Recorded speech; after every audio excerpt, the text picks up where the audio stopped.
வணக்கம் ஃப்ரெண்ட்ஸ். இன்னைக்கு என்ன படம் பார்க்க போறோம்னா ஒரு ஸ்பானிஷ் மூவி தான் பார்க்க போறோம். ஆனா அதோட உணர்வுகள் எல்லாமே நம்ம ஒரு கதையோட கொஞ்சம் ஒத்து போகும். அதோட பேர் தான் 53 சண்டேஸ். இந்த கதையை செஸ்கே அப்படிங்கிறவர் எழுதியிருக்காரு.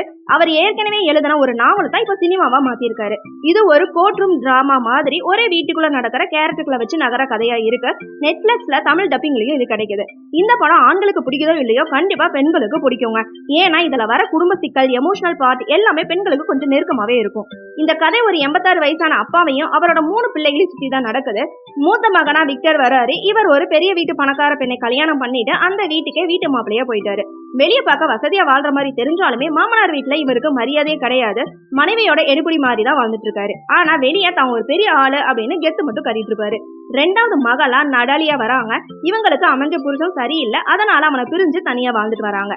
ஆனா வேலைக்கு போறனால பொருளாதார ரீதியா இவங்களுக்கு எந்த பிரச்சனையும் இல்ல. கடைசி மகனா ஜூலியன் வராங்க. இவங்க டிவி விளம்பரங்களை நடிச்சிட்டு வராங்க. பெருசா வருமானம் இல்ல. இவனோட மனைவி வேலைக்கு போறனால குடும்பம் ஓடிட்டு இருக்கு. இதுல ஜூலியனோட மனைவி குளோரியா ஒரு முக்கியமான கேரக்டரா வராங்க. அவங்க அனாதைங்கிறனால அந்த குடும்பத்து மேல ரொம்ப பாசம் வச்சிருக்காங்க. 86 வயசான மாமனார தான் வீட்லயே வச்சு பார்க்கணும் அப்படிங்கறதா இவங்களோட ஆசையா இருக்கு. ஆனா கணவனோட அக்காவும் அண்ணாவும் அப்பாவை பாத்துக்க ஆள் வச்சு அதுக்கான செலவையும் பாத்துட்டு இருக்காங்க. கடைசி மகன் கையில காசு இல்லாதனால அவர்கிட்ட எதையும் எதிர்பார்க்கறது இல்ல. அப்பா இருக்கிற அபார்ட்மெண்ட்ல சுத்தி இருக்கிறவங்க அவர் மேல கம்ப்ளைண்ட் பண்றாங்க. அவருக்கு ஏதோ பிரச்சனை இருக்கு, அதை சரி பண்ணுங்க அப்படின்னு சொல்றாங்க. அந்த பிரச்சனை தான் என்னன்னு தெரிஞ்சுட்டு அதை சரி பண்ணணும் அப்படின்னு 3 பிள்ளைகளும் ஒன்னா சேர்றாங்க. அப்படி சேரும்போது அவங்களுக்குள்ள இருக்கிற ஈகோ, பழைய கோவம் எல்லாம் வெடிக்கிறதா படத்தோட மையக்கருவா காட்டப்படுது. மூத்த மகனான விக்டர் ஒரு எழுத்தாளரா இருக்காரு. அவர் 53 வாரங்கள் கஷ்டப்பட்டு ஒரு நாவலை எழுதி முடிக்கிறாரு. தான் அப்பாக்காக ஒரு வாரம் கூட டைம் ஒதுக்க முடியாம ஓடிட்டே இருக்காரு. இதைத்தான் டைட்டில்ல 53 சண்டேஸ் அப்படின்னு நக்கலா வச்சிருக்காங்க. அதாவது ஒரு வருஷத்துல இருக்கிற 53 ஞாயிற்றுக்கிழமையில கூட அப்பாக்காக நேரம் இல்லையா அப்படிங்கிற கேள்வியே கேட்கற மாதிரி இந்த டைட்டில வச்சிருக்காங்க. இந்த 78 நிமிஷம் படத்தை பார்க்கும்போது அசோகமித்ரன் கதையை படிக்கிற மாதிரி ஒரு ஃபீல் கண்டிப்பா கிடைக்கும். ஏன்னா அந்த அளவுக்கு ரொம்ப இயல்பாவும் யதார்த்தமாவும் இருக்கு. ஜேவியர் விக்டர் நடிச்சிருக்காரு. அந்த ஈகோ பிடிச்சா அதே சமயம் மனசுக்குள்ள வருத்தப்படுற அண்ணன் கேரக்டர் சூப்பரா பண்ணியிருக்காரு.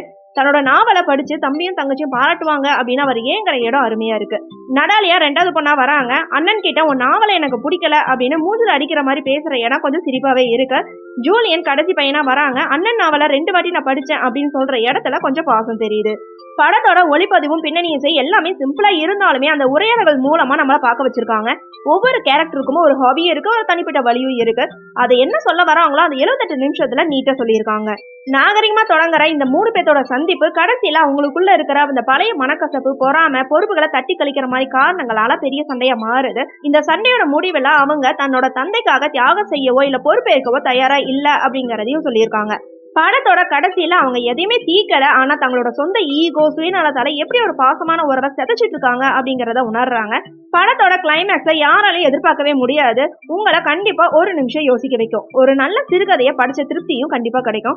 உண்மையில நம்ம குடும்பத்துக்குள்ள இதுதான் நடக்குதா, நம்ம அப்பா மேல பாசம் இருக்கும், ஆனா அவங்களுக்கான நேரம் ஒதுக்காம இருப்போம். நம்ம பொழப்ப பார்க்கவே நமக்கு நேரம் சரியா இருக்குன்னு ஓடிட்டு இருக்கோம். ஆனா கடைசியில நம்ம எதை இழக்கிறோம் அப்படிங்கறத இந்த படம் கண்டிப்பா புரிய வச்சிருக்கும். அப்பாக்கள் எப்பவுமே மௌனமா தான் இருப்பாங்க. அவங்களோட வழியை எங்கேயுமே காட்டல அப்படின்னாலுமே அந்த பிள்ளைங்களோட பேச்சுகள் வழியா அப்பா எவ்வளவு கஷ்டப்பட்டு இருப்பாரு அப்படின்னு புரிய வச்சுதான் இயக்குனரோட வெற்றினே சொல்லலாம்.